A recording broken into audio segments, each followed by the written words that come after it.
Shout out to Ridge Wallet for sponsoring my updated top 10 Panic at the Disco countdown. The Ridge is a stylish minimalist wallet that helps you eliminate the outdated idea of a cluttered pocket. Ridge hooked me up with this carbon fiber model that I'm loving, in addition to their iPhone card case, which comes in clutch for a night out or a vacation. The Ridge wallet comes in a variety of different styles and colors, so there's an option for anyone's personal style. Most of us are probably guilty of carrying around way too much unnecessary junk in our wallets, so make the switch to the Ridge, a stylish, sleek product that's received more than 30,000 5-star reviews, and one that also offers a lifetime warranty and free returns. Shop the Ridge today and use code ARTV that you see right here on screen for an additional 10% off. That's ridge.com/ARTV and code ARTV for 10% off your order.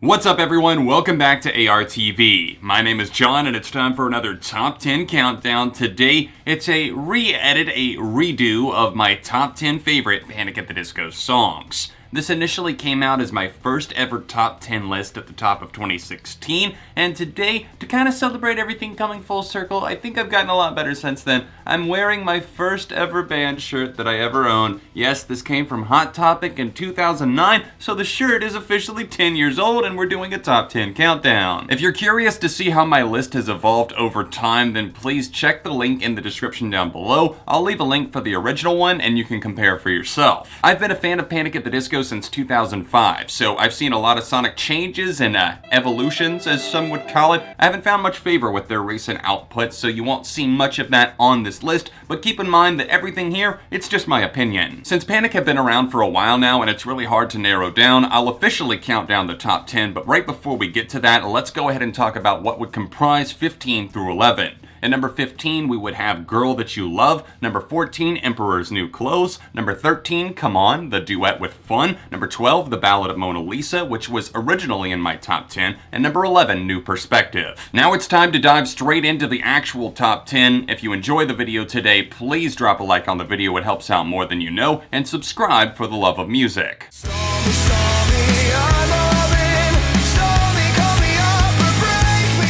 Number 10 is Stall Me, a bonus track from Vices and Virtues. I've gone on record many times as saying that the bonus tracks from Vices are pretty much better than a lot of the actual standard tracks, and I still stand by that because we have Stall Me here making the list. Now, this is a cut that I've praised for years now. Brendon Urie just feels like he's kind of floating on this track. His voice really just soothes my ears. I love the fact that it starts off with this kind of light guitar. It's strumming, there's a little bit of drum and bass combo there. It's very light, and then it feels nimble and spry as it really just gets into that chorus. It's a smooth transition, and the overall tone of this song has kept me hooked for years now. Things have changed for me, but that's okay.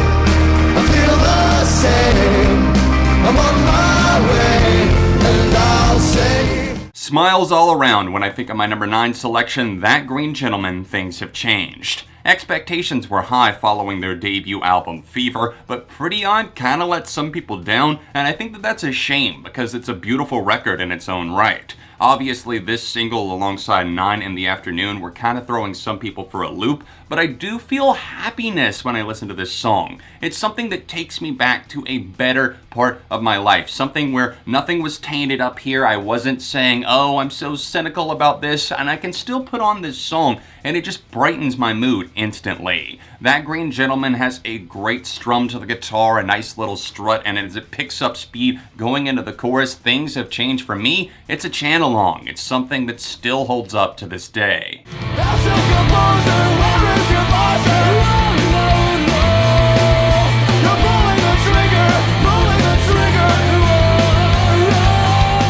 Racing in at number 8 is one of my future wedding songs right here. That's a promise. Time to Dance off of A Fever You Can't Sweat Out. This is a song that features some high-octane synthesizers and just kind of a swooping feeling to it. It has something that takes the events lyrically of a Chuck Palahniuk novel, and it talks about these 3 models and how everything comes together in their life, the fallouts and everything. It feels dramatic. It feels like we're watching a theatric play, and that was this record in general, and this is obviously one of my top favorites. The band members, in particular Ryan Ross, a former member now of course, and Brendon Urie were really inspired by Chuck's novels, and his works of art translate nicely to music, and Time to Dance is absolutely proof of that. Baby, we built this house on memories. Take my picture now, shake it till you see it. Possibly an unexpected player has entered the chat at number 7, as House of Memories gets this slot. This is, of course, from Death of a Bachelor that released in 2016, and this one has only grown on me more and more with time.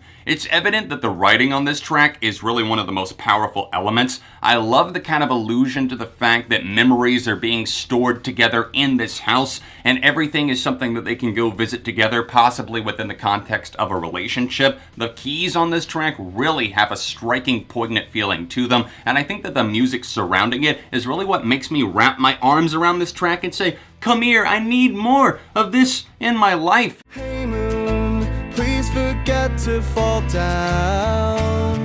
Hey moon, don't you go down. Prepare the waterworks at number 6, because we have Brendon, Urie, and Ryan Ross trading some vocals on a cut from Pretty Odd. This is, of course, Northern Downpour. Hey Moon, obviously those are two words that stuck with me for so long and so many other fans. This is such a serene track. It's loving, but it's also feeling like it's longing for something. A slight hint of melancholy in there is what keeps me conflicted on what this song's actual meaning is, and I kinda like the fact that I don't entirely know. This is a song that I initially gravitated towards because, yes, it kind of had a loving feeling to it, and I was going through some inner turmoil, teenage stuff, but years later, I hold on to this one simply because it's a fantastic track. I love the transition from the acoustic guitar into something more plugged in and electric. The drums kick in from Spencer Smith, and everything really gets going.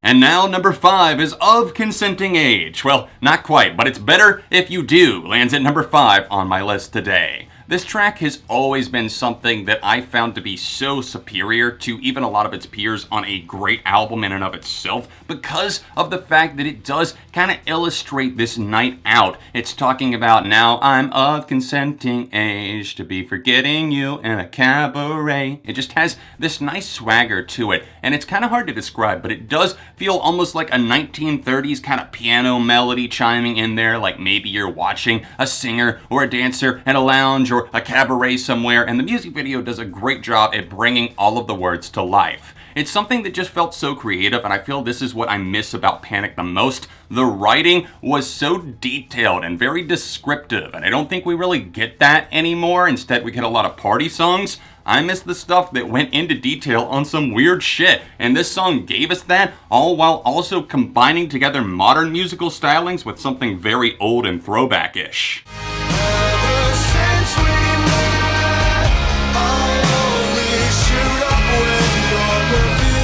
We got an underrated beauty on our hands right now. At number 4, we have a track that was written by Ryan Ross and other members of the band, but Ryan Ross was no longer in the band at this point. Number 4, Nearly Witches, Ever Since We Met, the closing track on the standard edition of Vices and Virtues. The fact that this song is able to bring together a children's choir opening things up, closing it out, everything comes full circle as they cycle through a lot of the songs. We get a reprise, we hear the Ballad of Mona Lisa sung by the kids, it's worked in there, and obviously it's done to the key of this song, and it all pays off perfectly. Nearly Witches is one of those songs that starts in a completely different playing field than where it actually ends up, and that makes it a little bit unpredictable, and I love that element to it. It fascinates me. It kind of has this swinging vibe to it that makes you feel like you're dancing in an old saloon, and then all of a sudden the stars come out and we're in front of a desert somewhere in a backdrop, and we're just dancing, and there's two people during the chorus. I don't know what I'm getting at here, but that's what's up here imagined in my head.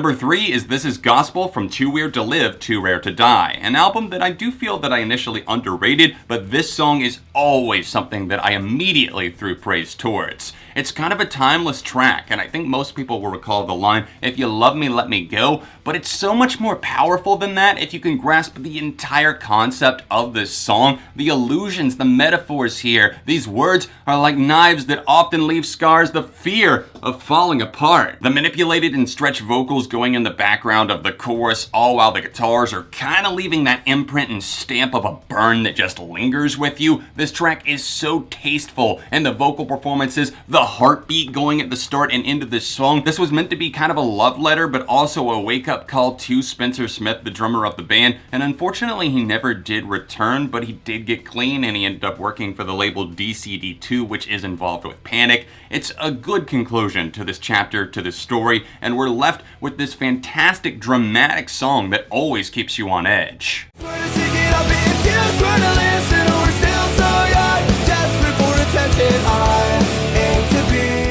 Swear to shake it up. At number 2, we have the only difference between martyrdom and suicide is press coverage off of course, A Fever You Can't Sweat Out. This is an immaculate album, and the song in general is just wow. Everything is hitting you so quickly. They swore to shake it up, and we swore to listen. This song has a great suspense factor to it, and it once again incorporates elements of Chuck Palahniuk novels. You can tell that Ryan Ross definitely had a lot of his thoughts bleeding into this one. What a weird but amazing song. 15 years later, it's standing high as hell, nearly topping my list, obviously, but there's only one foe in its way. What could that be? What could number 1 actually be?